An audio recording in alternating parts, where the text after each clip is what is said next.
Hey, with the news being what it is, I mean, it's really horrible to say this, but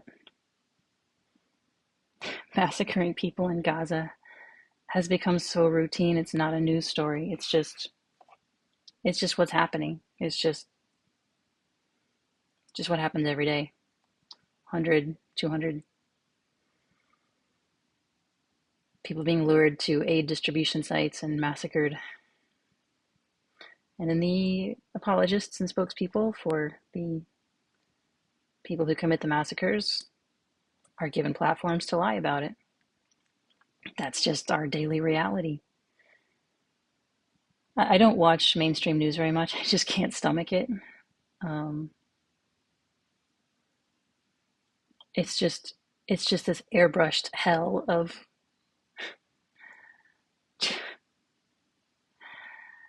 who are these people? How do you get to a point where you can just put on all that makeup and lie? Maybe they don't know. Maybe they really don't know, but people feed them lies. And maybe those people are so far gone, they believe their own propaganda too.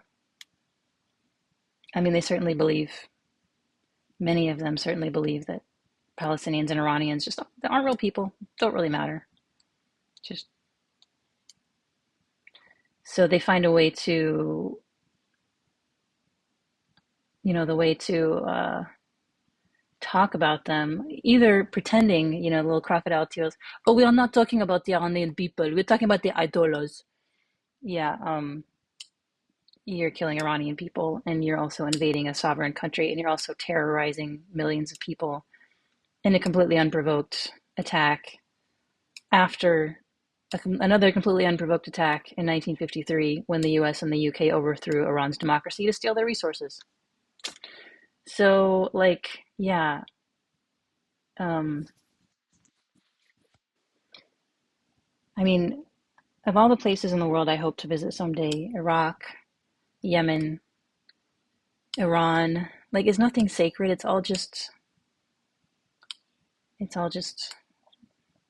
bombed by vandals, by mindless, like Mongol style, just kill everyone, take everything, because we can, because we want it. We don't give a fuck. And maybe we convince ourselves we have to do it, otherwise they'll do it to us. But who's been doing it to whom for decades and decades and decades? It's not. It's not subtle. It's not close. Um, yeah. Anyway, I could go on. Point being,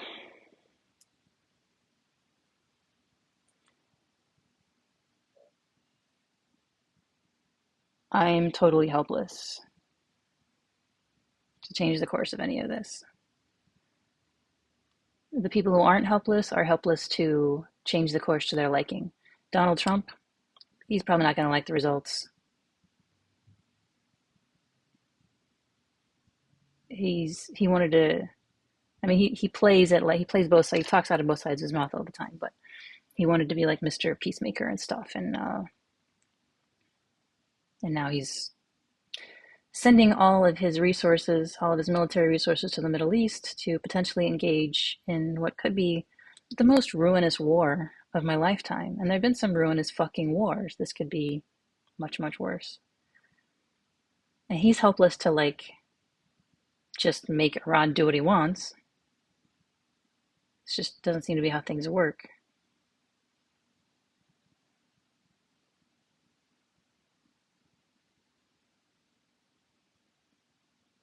Iran is helpless to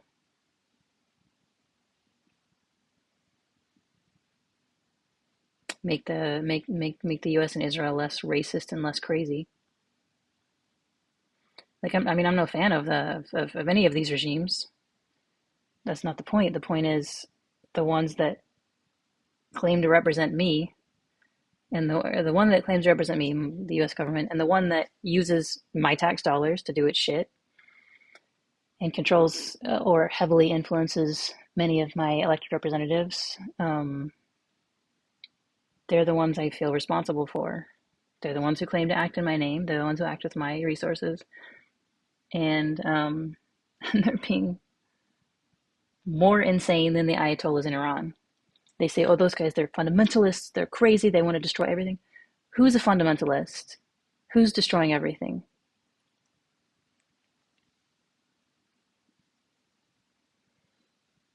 It's Iraq WMD all over again. I didn't like Saddam Hussein either. It wasn't the point. It wasn't that I love Saddam. It's not that I love the Ayatollahs. It's not the point. The point is, my country is the one starting all the fucking wars that end badly for everyone, and I can't stop them. I couldn't stop them in 2003, 2004. I can't stop them now.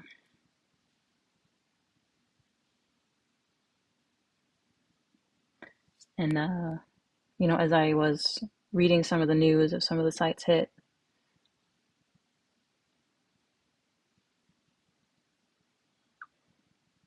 having some uncharitable thoughts about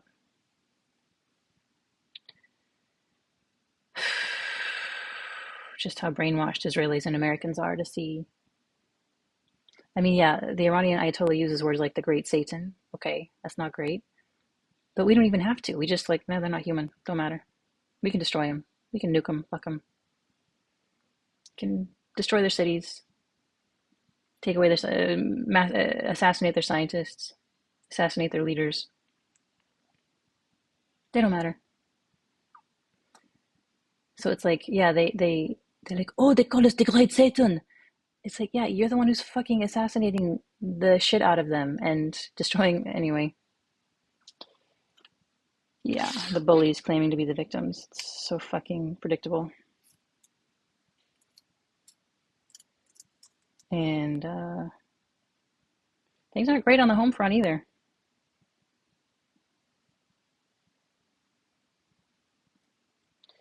So yeah. And me, I what is my part in all this, or what should I do? I mean, not what should my reaction be? Apathy looks similar to sitting here with peace in my heart, trying to be part of the solution. I mean, oh, look at me, I'm a new age person, I'm a little lotus, I'm a star seed, I'm like, I'm just not going to contribute to the madness. Yeah, well, I'm not contributing to anything really. My little personal healing, less than a hill of beans. It's just like, it's like there's a raging wildfire going on, and you're like, I'm gonna be a little thimble full of water. Yay!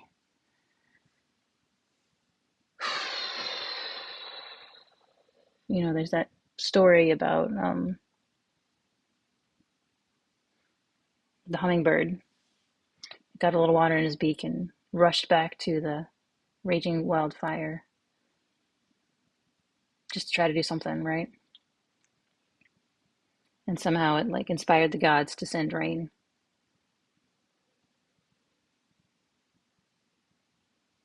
And that story can be kind of infuriating because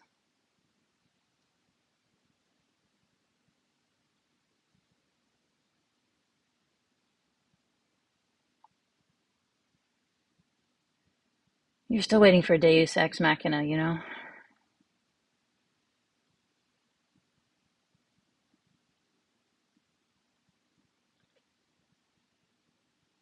And you have no idea, no control over anything but your little beak full of water.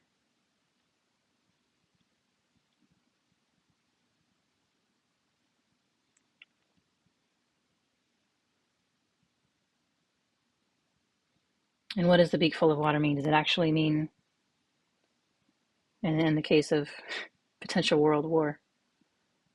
I mean, there have been ruinous world wars before. There have been ruinous plagues. There have been ruinous ice ages, ruinous invasions. The Mongols did a number on a huge percentage of the world and then burned out, like, real fast. on the scale of things. The US has been here 250 years, right? It's not that long on the scale of things.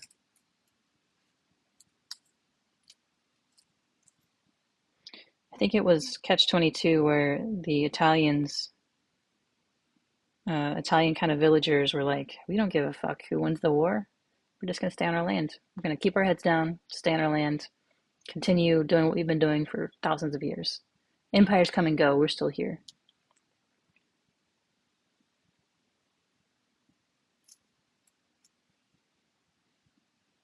And at the time, I thought, what a coward. What a coward to just put your head down and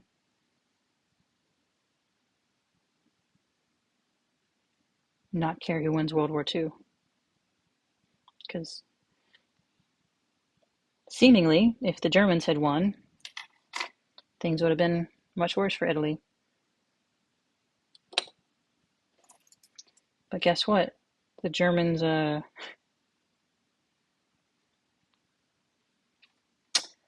their inspiration for their deeds was the United States. The slavery, the genocide, the expansion. Like, that's. And then we're the ones who won. Oh, yeah, we're the good guys. Yeah, we committed arguably more genocide than the Germans did, but we're the good guys. I'm not saying I wish the fascists had won World War II, and I'm not saying any genocide is justified, obviously. What I am saying is what Germany was doing is what we did.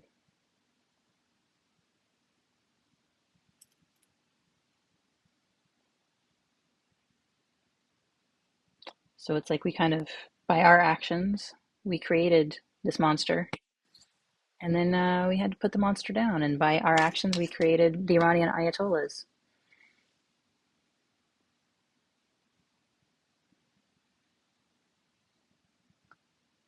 Like, when are we going to stop doing that? Maybe never. Maybe it's just this is the curse. This is playing out some shit that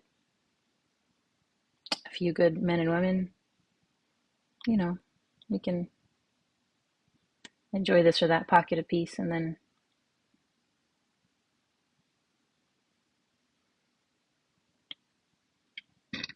it comes for us and ours eventually somehow.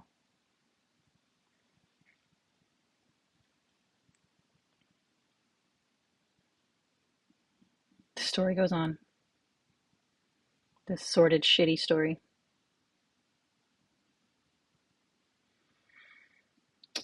And now I want to shift into. So that was kind of getting my anger out, getting my disgust, my.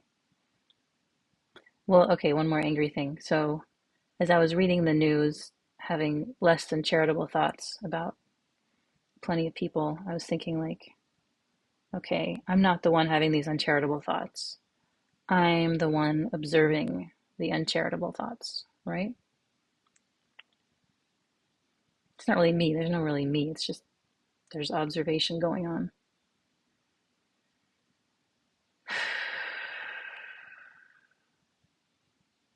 And I like, part of me wants to say, are you having fun? Are you enjoying this? Observing this shit? Observing me struggle? Observing everybody struggle? Observing me try to be a better person and then backslide whenever people are just being fucking racist idiots again. And it bugs me again because little kids no different than mine get killed because of that.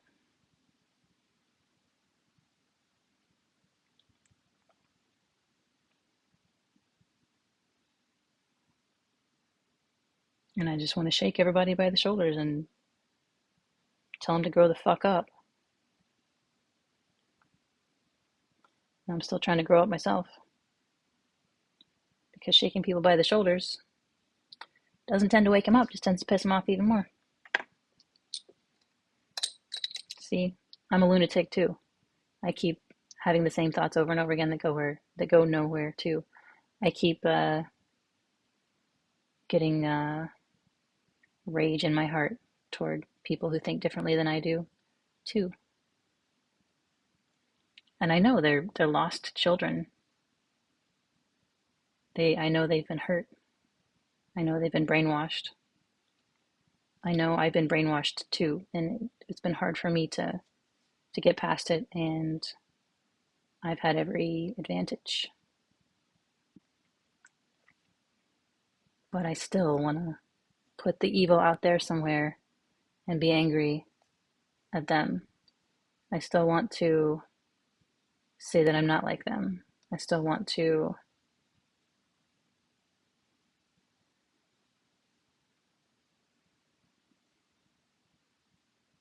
smack people in the face, snap them out of it. But that's not going to snap them out of it. So,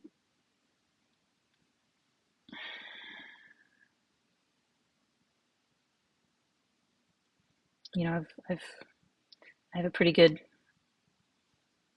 I'm pretty well steeped in a lot of culture that, talks about this. Solzhenitsyn and plenty of others, how the line between good and evil cuts through every human heart. We can't just put the bad people in a strip of land and bomb them and say, good, got rid of the bad people. That's what Israel is doing. That's trying to do. That's their vision, right? It's not my vision. And the lawmakers in Minnesota who were just assassinated by some deranged guy.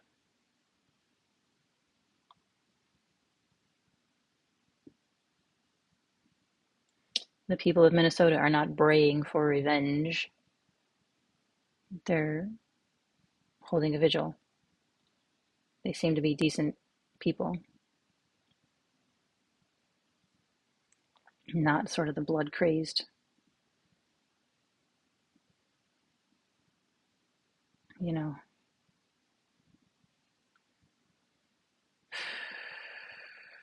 brainwashed, vengeful people. They're just common sense humans, it seems like.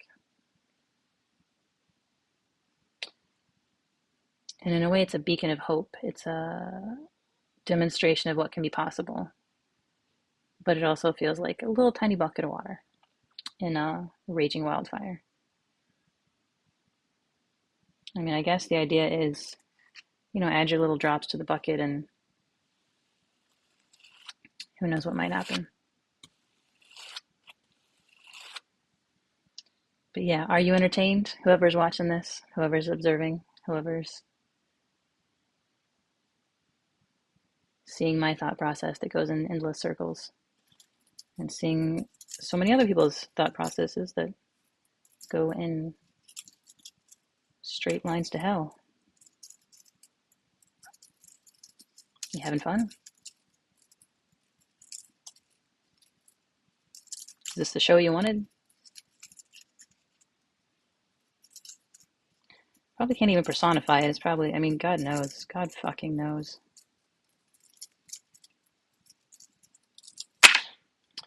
Tale told by an idiot, signifying nothing, watched by no one. Okay, I think that's most of my anger vented for the moment.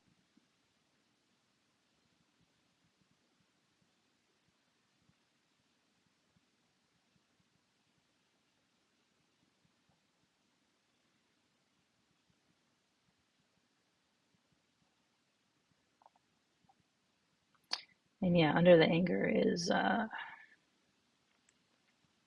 deep sadness at this disconnect between so many people. Between my mom and me, between my dad and me, between me and somebody who is so hopped up on bloodlust or brainwashing or racism that they'll massacre as many people as they want, not even think a thing about it. The disconnect between them and the people they're massacring. It all seems so Pointless.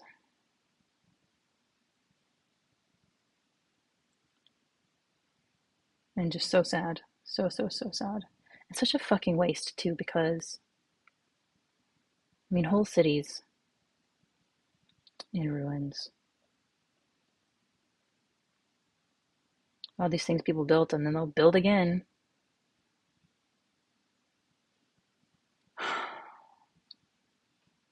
Either kill everybody or you got to rebuild some housing.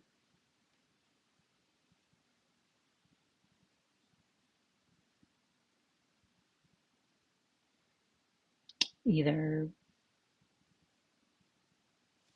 you know,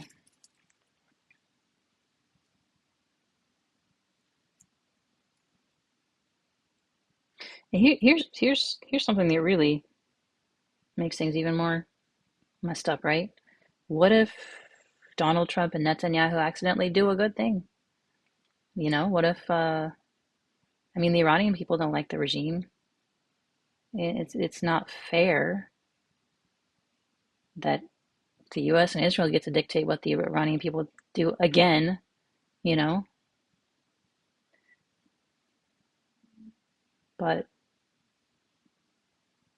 I mean, if there's regime change in the sense of, I mean, they want to install the Shah's fucking son, right?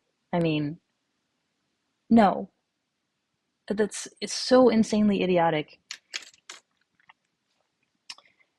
But if the Iranian people themselves can somehow like rise up and create a new democracy, I mean, it's a long shot. It's a real long shot. And not that the U.S. or Israel would allow them to do that anyway. They would, find a way to weaken them and try to turn them into a proxy or whatever. Yeah, it's going to be the most probable outcome of regime change would be a failed state, charred, fucked up, failed state, with everybody like trying to get a piece of it.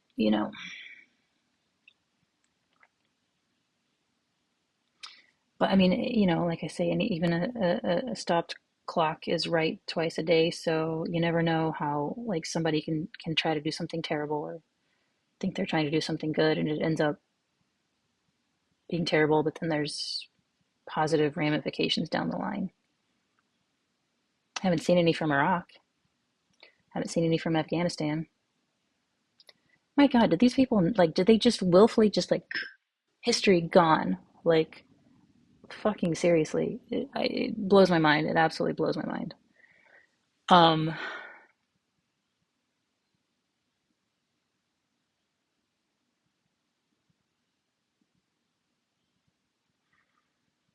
it could wake humanity up in some kind of way, just to see. I mean, I don't know if nothing's woken us up yet. I don't know, man. I really don't know. All of our leaders are narcissists and dandies and idiots. Frankly, I mean, there's nobody with a vision that certain leaders seem to have after World War II with the Marshall Plan and international law and all that kind of stuff. That, of course, ended up being. I mean, we never followed it, and now we're completely dismantling it. So, yeah, I don't see any good way forward. But who saw a good way forward after the Black Plague, and then it was the Renaissance. Lord.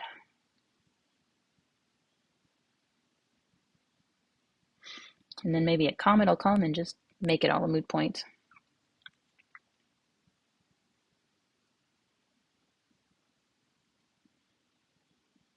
Okay, so now's my anger. Is that the end of my anger for now? Um,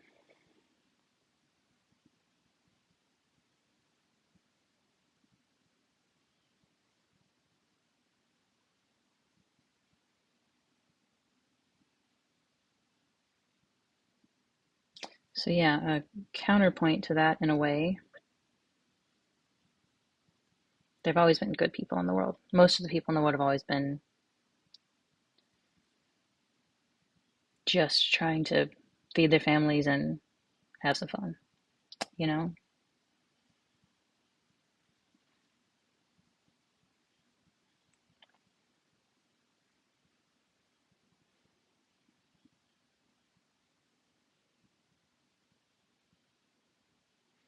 Many people today are trying to heal, and a lot of it is kind of new agey, narcissistic silliness.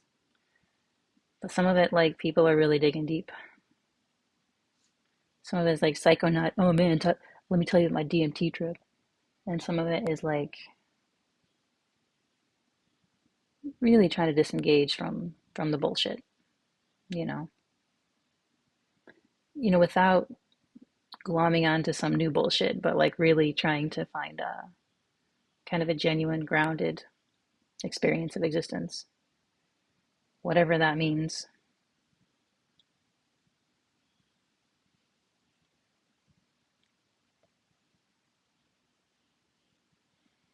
Um, I did some spinal energetic work. Speaking of new age, I mean, who knows? Who knows? I felt energy move. Um,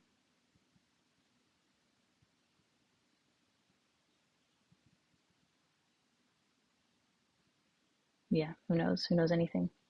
Um, but kind of the themes around it was there's still parts of me that don't feel worthy of personal peace, maybe unless the entire world is perfect. So I can finally relax when the rest of the world is totally perfect, and worthy of compassion. Because I do an exercise. I try to do it daily where I give compassion to someone who's difficult, someone who's neutral, someone I love, someone I'm grateful for, and then myself. And myself is always the hardest one. It's like, oh no, no, no, I'm fine. I don't need compassion. It's like, no, no, no, there's people need it more. Um, it's like, no, I don't, it's silly. I don't, compassion for myself. Like, come on. Um,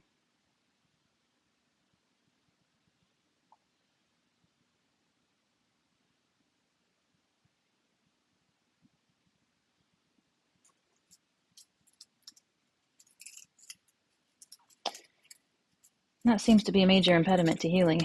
Not even fundamentally believing I deserve healing.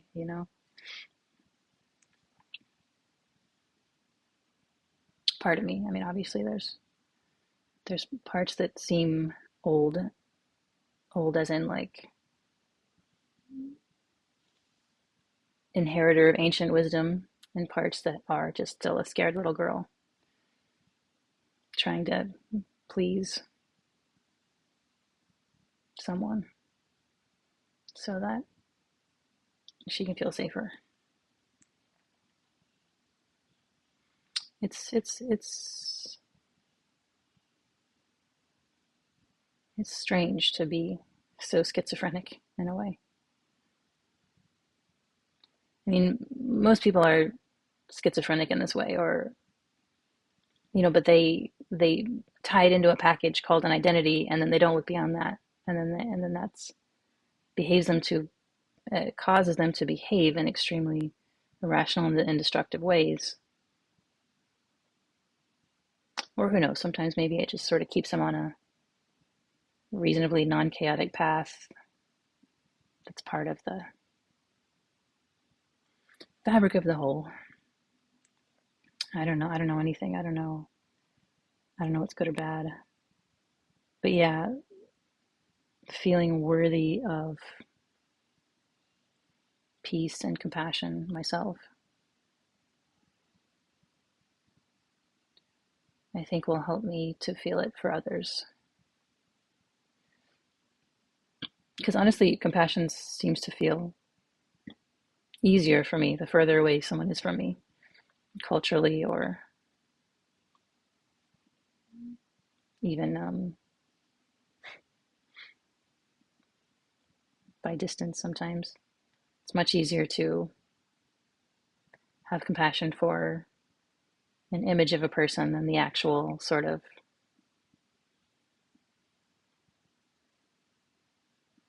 you know, because we're all kind of smelly hypocrites in a way when you get too close.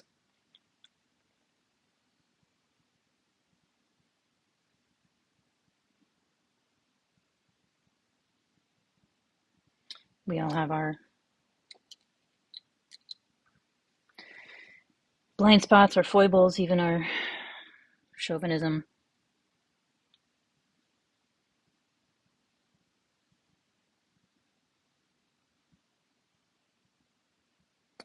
And it would, it seems like it would behoove me to have compassion for that. And if I can't have compassion for it in myself, then how can I have compassion for others? I think it becomes harder. And my heart, my little aching heart,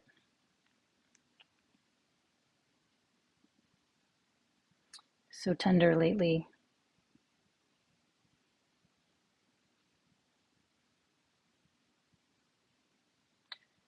As in, you know, like Pinocchio or the Velveteen Rabbit, you know, it's becoming real. That's what it kind of feels like. And it's like, it's kind of achy. It's kind of ouchy. It's kind of hurty. But it also feels like finally, yeah, finally I'm becoming real. Maybe, who knows? Maybe it's something else. I don't know what. Nice story. Nice thought.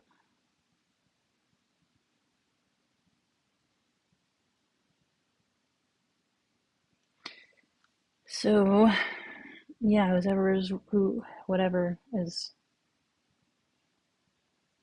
watching all this, I mean, it doesn't seem like a thimble full of water. It seems like a molecule of water. Me having compassion for myself, and part of me just wants to like push past that and like, no, I need to go fix the world. Yeah, sweetheart. Good luck with that. So it's very humbling, trying to not feel like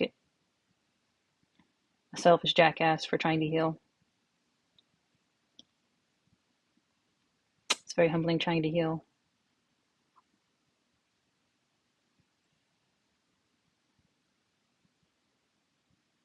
And I hope whoever is watching this is entertained.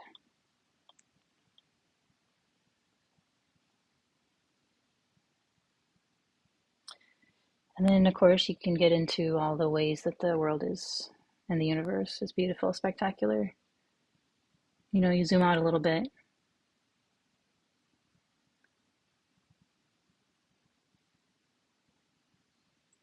or you zoom into a given tree or bird or mountain. All of it's so temporary and so beautiful, and somehow even more beautiful when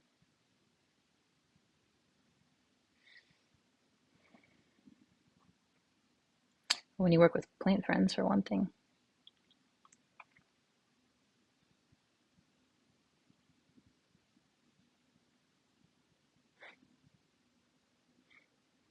But who knows? I mean, who knows what plant friends really are? It's all just such a mystery.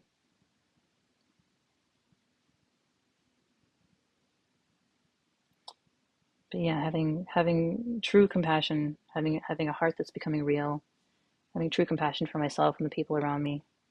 It feels so humble. It feels so inadequate in the face of everything. But I guess, I mean, I seem to be trying to convince myself that it's okay for that to be what I'm working on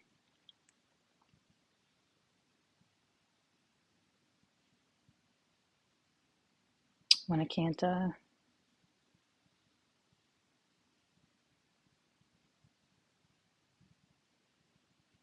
given that you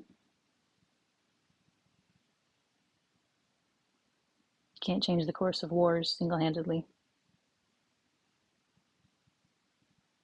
And even all the different sort of activist groups trying to stop them, sometimes they end up playing into it, making it worse. Push, push, push, push, push, push.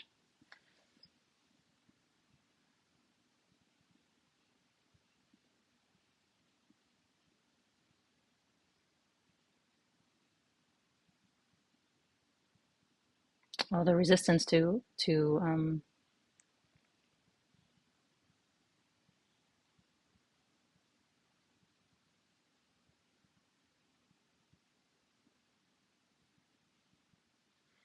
I mean, you look at all the resistance to the existence of Israel, to the bullying and killing and destruction that Israel has committed, ethnic cleansing, massacres.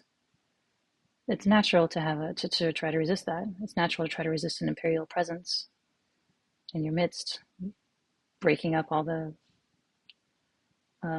trade and travel routes.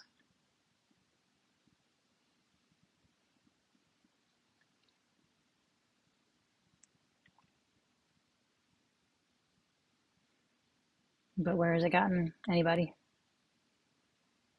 It gives Israel an excuse to expand and kill and, do even worse.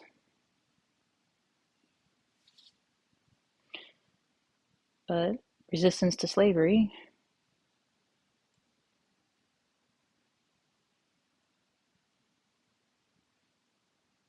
ended slavery, but plenty of other bad things have happened and are happening, and now there's even a backlash to that. Big MAGA black, God forbid a black man became president, and half the country went out of their fucking minds.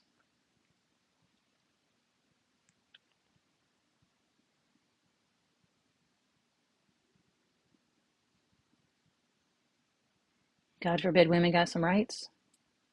Half the country went out of their fucking minds. God forbid queer people got some rights. Half the people went out of their fucking minds. We might have a world war over it. Of course, we might have had that. Of course, the Dems are a bunch of fucking warmongers, too.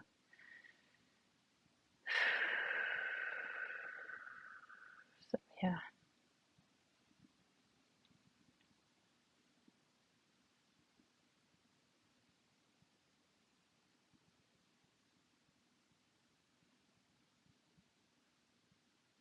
And nobody, we were forbidden to have an opinion that's like, maybe unfettered capitalism isn't a great idea right now. Oh no, that's nobody can have that thought. That's forbidden.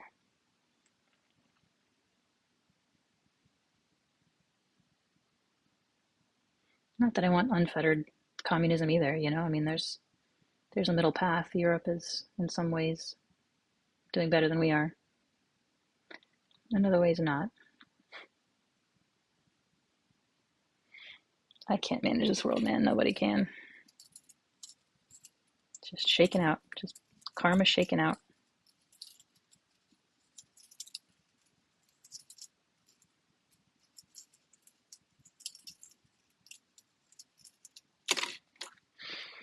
Maybe this healing we're doing on local levels is, well, at least it makes life more pleasant for us, right? Which, again, it can feel like a cop out, like, oh, I'm enjoying my privilege. How about you?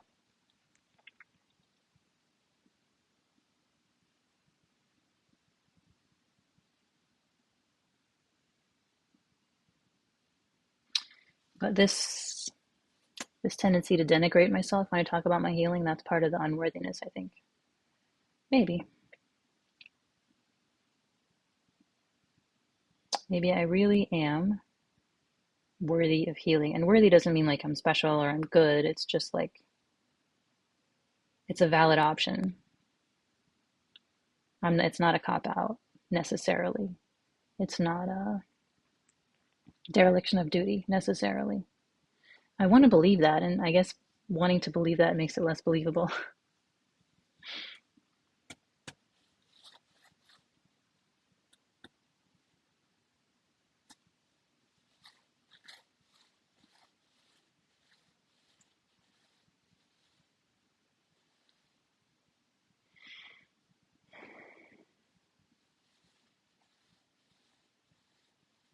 keep trying to talk myself into it.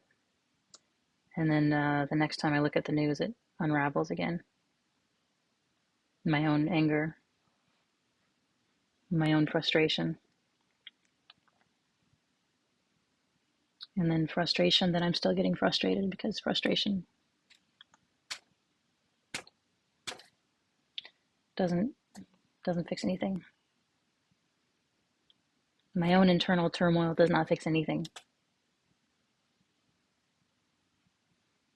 And it doesn't spur me to anything because I've tried many things. And nothing feels clear, nothing feels clean other than working on healing. And yeah, it feels like, well, isn't that convenient for you?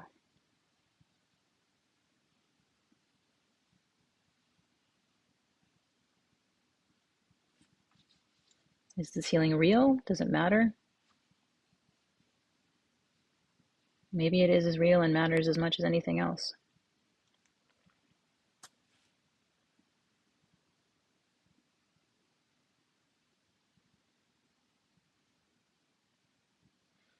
Just going in circles doesn't seem to be very productive in any way other than allaying some kind of guilt. So that's it. The guilt is like the center of gravity, and I keep getting sucked into it.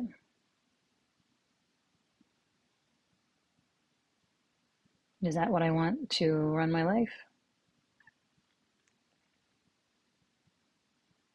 Maybe if enough people were guilty, they'd behave differently, but probably not in the end. Probably the only way people sustainably behave differently is if they actually heal.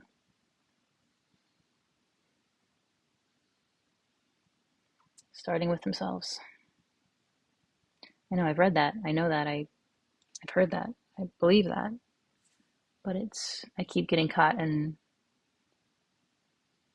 that guilt vortex. So maybe I should work with that.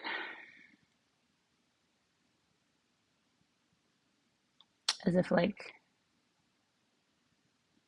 I'm only a good person if I feel guilty. I'm only a good person if I focus somewhere other than myself.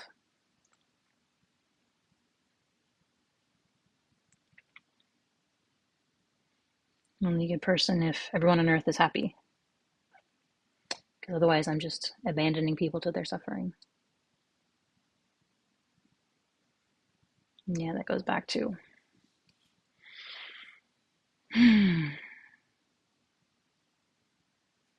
my parents. They needed to be okay so that I could be okay.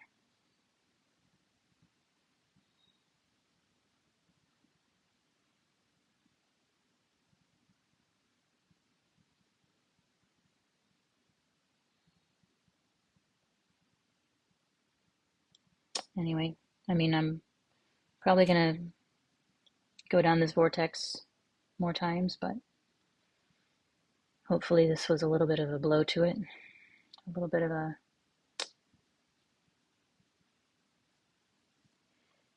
relaxation of that spin, maybe. It seems like I'm gonna do it, so I might as well just go all in and stop. Because yeah, I mean, every time the news kicks up again, every time people are so blatantly stupid again, in my opinion,